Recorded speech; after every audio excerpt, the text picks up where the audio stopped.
De la forêt à la ville. Les génies de la forêt de l'arrondissement de Ilema lèvent le voile sur les réalités qu'ils vivent lors de leurs expéditions de chasse. C'est à travers un chef-d'œuvre audiovisuel de près de 2 heures de temps, projeté en public ce samedi 25 octobre 2025 sur la place Ebaoku de Sazoumé, que ce témoignage culturel a été dévoilé. Une initiative de l'environnementaliste Dr Jean de Soumou, fortement soutenue par les filles et fils de Ilema, sa localité d'origine.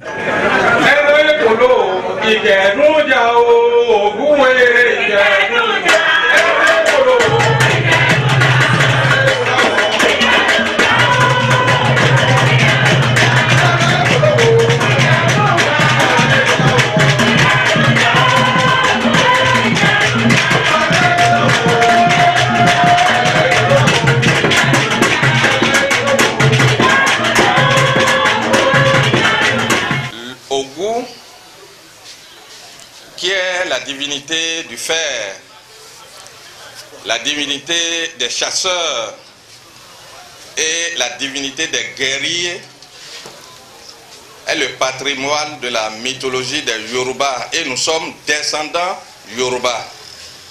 Qu'on parle Idaja, qu'on dise Ife, Icha, Tchabe, nous sommes des descendants Yoruba et c'est notre patrimoine culturel.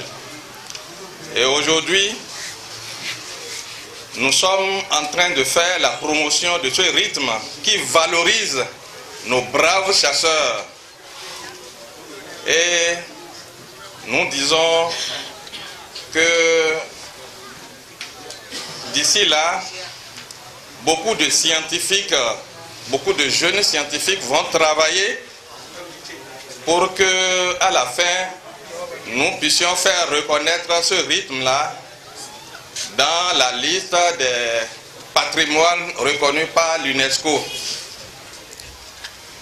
Nous allons travailler à l'organisation de tous les chasseurs, Idacha, Ife, Icha, Tchabe, pour que ce patrimoine-là, que nos parents nous ont légué, ne disparaisse jamais.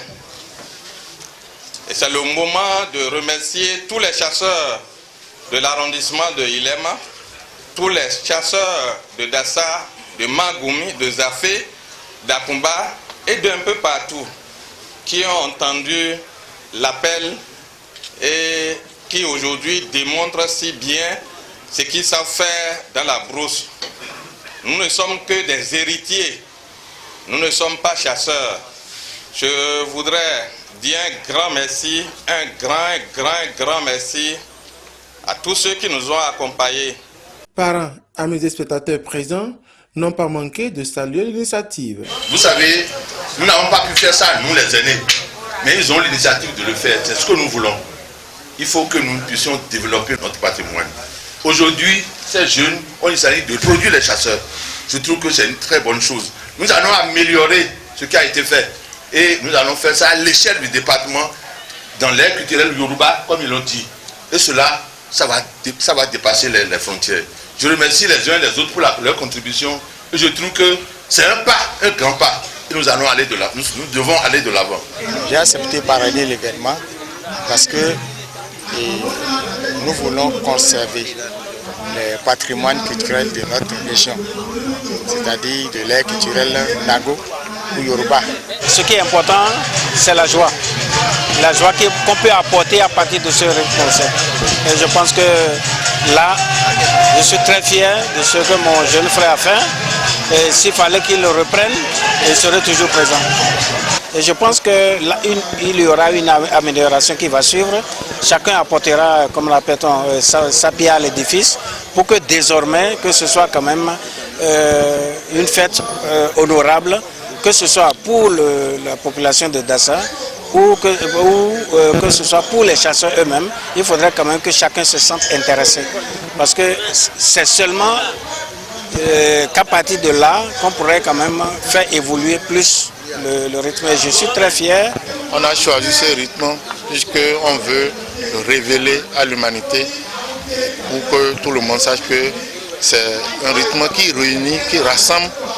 Tout le monde joue et c'est un peu récréatif et ça valorise vraiment notre culture.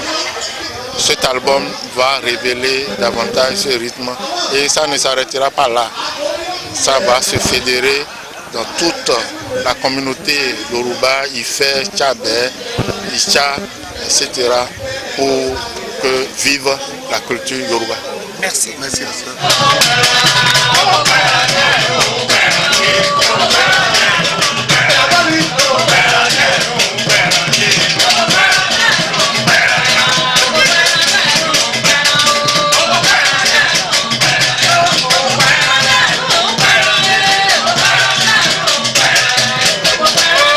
Bien au-delà d'un simple lancement d'œuvres audiovisuelles, ce moment fut une véritable célébration culturelle.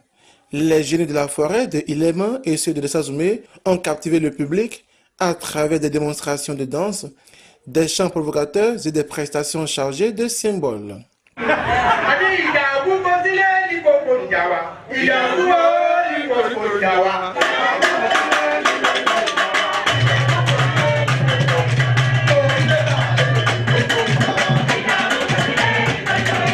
La projection de ce documentaire est prévue dans les tout prochains jours dans plusieurs villes du sud comme du nord du Bénin.